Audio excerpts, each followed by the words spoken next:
Terpojok, Jokowi dinilai mulai panik, isu ijazah palsu dan pemakzulan Gibran, termasuk cemaskan nasib Bobi calon tersangka KPK. Ini kan sudah dalam proses hukum.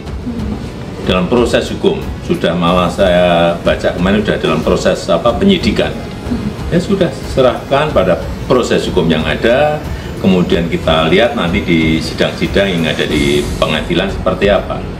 Artinya yang jelas, saya ingin menunjukkan ijazahnya di dalam sidang pengadilan nantinya.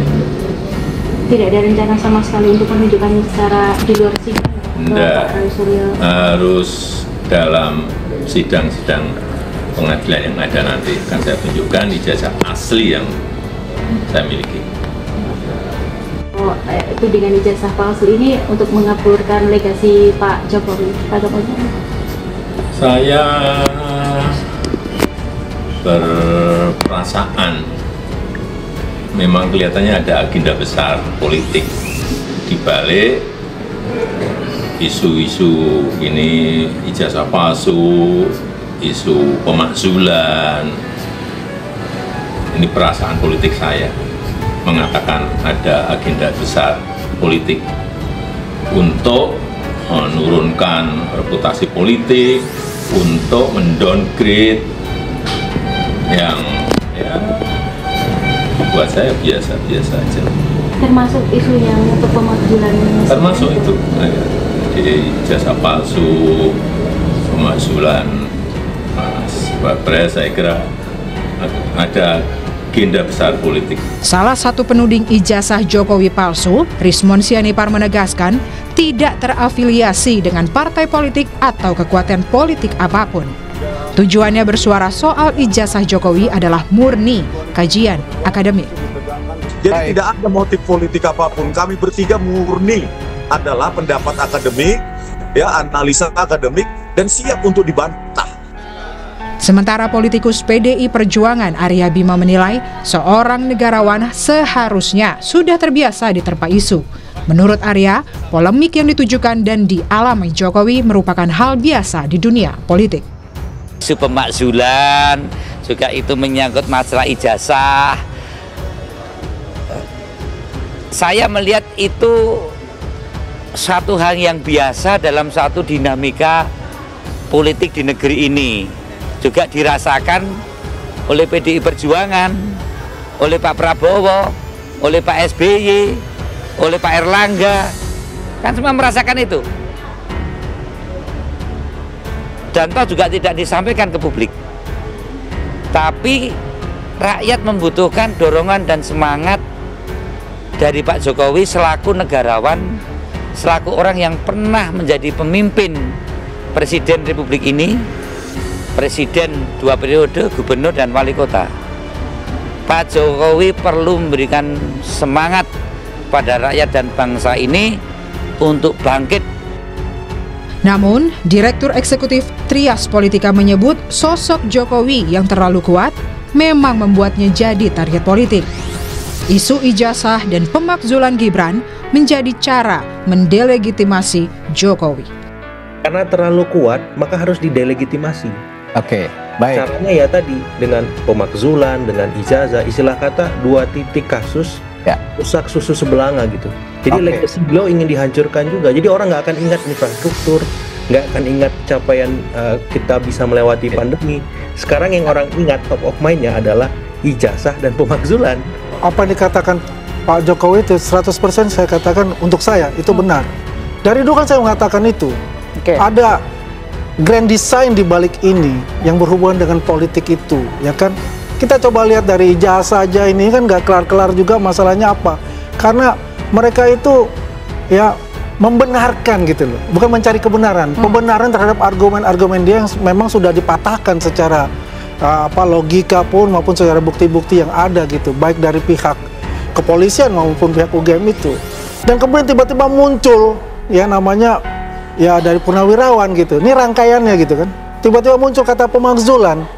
Nah, kita lihat kemarin hampir terkonfirm lah. Kemarin tadi pagi kan kita lihat press conference. Di situ ada Said Didu, di situ ada Pak Sunarko.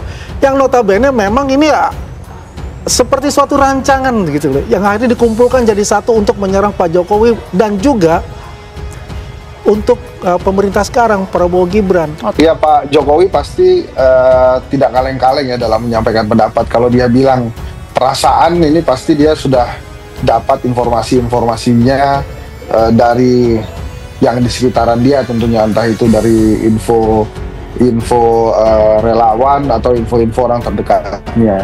Jadi menurut saya ini bukan lagi perasaan, tapi mungkin ini sudah hampir pasti info-info itu dia terima. Tapi ada satu, Mas Nugroho, catatan saya, tumben ini Pak Jokowi merasa resah ya, atau gelisah nih terhadap isu-isu ini, walaupun di ujungnya dia mengatakan saya biasa-biasa saja, tapi dilihat dari mimik dan intonasi komunikasinya ini sama sekali nggak biasa-biasa aja.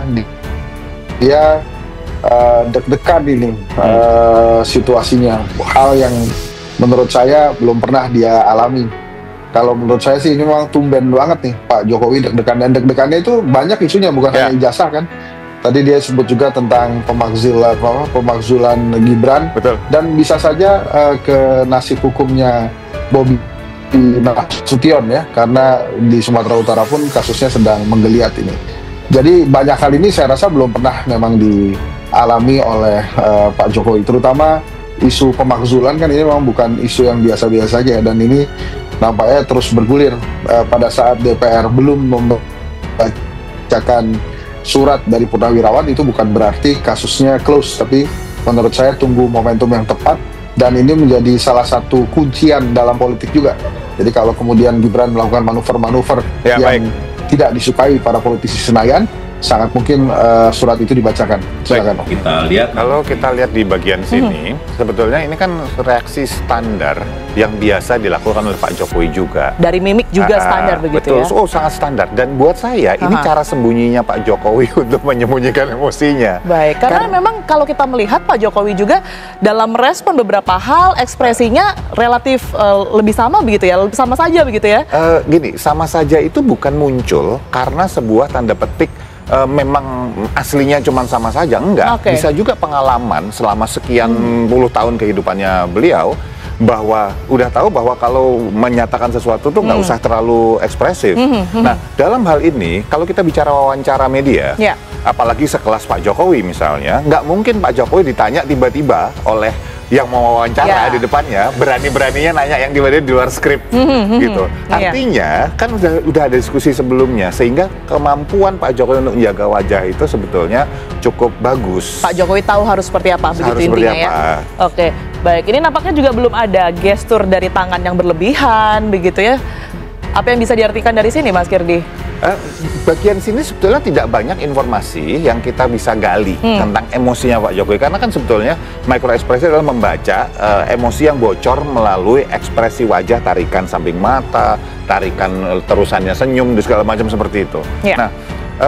Nah, bagian sini tepat tadi barusan lewat tadi gitu ya, itu adalah ekspresi ketika seseorang itu ekspresi dasarnya itu namanya anger, ekspresi dasar itu marah, cuman tidak ditampilkan seperti marah yang meledak-ledak atau eksplosif, tetapi menahan sesuatu di dalam.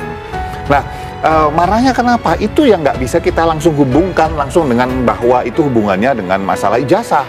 Tetapi cenderung ketika pertanyaan terakhir itu kan masalah pemakzulan Gibran misalnya. Bisa diartikan nggak kalau respon itu adalah ekspresi marah Pak Jokowi terhadap isu pemakzulan dari anaknya gitu ya, yang merupakan wakil Presiden Republik Indonesia begitu?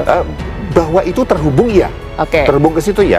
Tetapi saya tidak berani untuk bilang bahwa ini marah karena masih dalam tahap tarikannya itu tidak secara jelas terlihat. Lebih cenderung kesel, marah tapi dengan intensitas yang tidak terlalu tinggi. Skala 1 sampai 5 ini 3 lah, nggak sampai 2 sampai 3 gitu, nggak sampai 5, kurang lebih seperti itu. Menurut saya dampaknya itu pada upaya Pak Jokowi kan memengaruhi halayak ya, lewat loker kognisi istilahnya. Jadi bagaimana kemudian mengisi loker kognisi publik lewat informasi yang diharapkan jadi top of mind mereka. Berarti dampaknya adalah pada knowledge yang dimiliki oleh halayak. Nah, tapi menurut saya karena informasinya sangat-sangat sedikit, maka itu lebih tidak ditunjukkan dampaknya pada publik, tapi lebih publik dalam arti umum ya, tapi lebih pada permainan war, psychological war dengan elit. Bisa dipahami nggak ya? Maksud saya, Mbak Tiara, ketika misalnya saya menyampaikan pernyataan itu seperti ke masyarakat pada umumnya, tapi sebenarnya yang saya bidik itu adalah lingkar elit tertentu gitu. Tapi karena Pak Jokowi biasa menggunakan tadi CPM tadi ya, manajemen privasi komunikasi tadi, dia tidak akan mengeksplisitkan nama, tidak akan mengeksplisitkan kelompok. Cuman dia berupaya untuk, menurut saya, bermain ya komunikasi yang sifatnya jauh lebih punya muatan war. Ya. Jadi siapa kira-kira yang dituju? Ya saya nggak tahu ya, tapi kan bacaan politik akhir-akhir ini kan ada kelompok yang sedang berupaya memverifikasi ijazahnya. Kemudian ada juga mantan-mantan atau purnawirawan TNI yang sedang memainkan peran politiknya lewat DPR begitu. Dalam konteks ini adalah rencana pemakzulan Gibran. Dan ketika misalnya wartawan bertanya tadi, kan ada semacam jembatan emosi tadi Mas Kirdi disampaikan. Jembatan antara persoalan yang sekarang sedang dialaminya, yaitu tekanan terkait dengan ijazah palsu, dengan kasus yang sekarang bergulir politik ya, bukan hukum di DPR. Karena belum resmi menjadi sebuah usulan yang kemudian dibahas dan kemudian diketuk menjadi salah satu agenda di DPR. Nah, tentu ini harus dibaca juga dalam landscape politik nasional. Jadi dua isu ini sebenarnya isu yang sekarang sedang berada dalam perankingan isu oleh khalayak. Kan inget gak? Salah satu semacam pola Mas Kirdi dalam komunikasi politik itu, pada saat media meranking satu isu, maka isu itu berpotensi di-ranking sebagai isu penting oleh khalayak. Nah, apalagi kalau kemudian sekarang banyak juga sumber-sumber informasi non-media mainstream seperti media sosial yang cepat sekali kemudian bisa melakukan diseminasi informasi. Nah, posisi ini menurut saya akan berdampak pada persepsi khalayak. Kalau ditanya misalnya apa dampak dari pernyataan Pak Jokowi tadi, ya dampaknya adalah diskursus publik.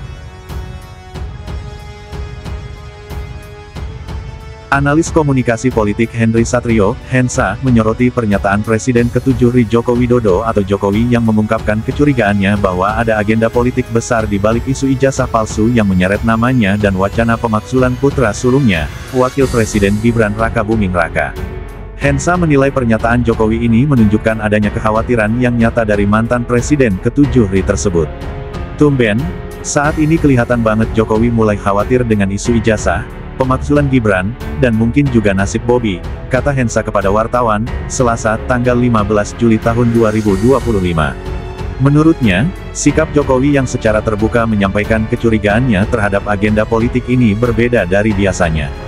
Jokowi, kata dia, yang dikenal tenang dan cenderung menghindari respons frontal terhadap isu-isu sensitif, kini terlihat lebih vokal dan terlihat merasakan perubahan arah angin dalam perpolitikan Indonesia saat ini. Ini menunjukkan Jokowi sudah mulai paham akan arah angin politik saat ini. Biasanya beliau santai, tapi kali ini seperti ada beban yang membuatnya harus bicara, ujarnya. Menurutnya, kekhawatiran Jokowi bukan hanya soal isu ijazah atau pemakzulan Gibran, tetapi juga menyangkut nasib keluarga politiknya, termasuk menantunya, Bobi Nasution, yang belakangan terseret dalam sorotan publik terkait dugaan kasus korupsi. Memang kalau dilihat dari kondisi yang terjadi, isu ijazah itu bikin dia pusing karena nggak selesai-selesai. Belum lagi isu Bobi, isu Gibran dimakzulkan. Kemudian yang terakhir kan ini tentang PSI, tapi kelihatannya PSI ya Jokowi lah. Jadi Jokowi sebagai seorang yang sangat mumpuni sepertinya mulai menyadari dan pasti paham arah anginnya sudah mulai berubah, sambungnya. Untuk itu, Hensa pun berpendapat sebaiknya Jokowi mulai meninggalkan dunia politik dan kembali menjadi bapak bangsa seperti Presiden ke-6 Susilo Bambang Yudhoyono. Sebaiknya memang Jokowi, sebelum arah angin ini berubah total, mengambil jalur sebagai tokoh bangsa lagi. Kembali saja, contoh Pak SBY dan tidak perlu kembali lagi masuk ke dunia politik karena eranya sudah selesai, katanya.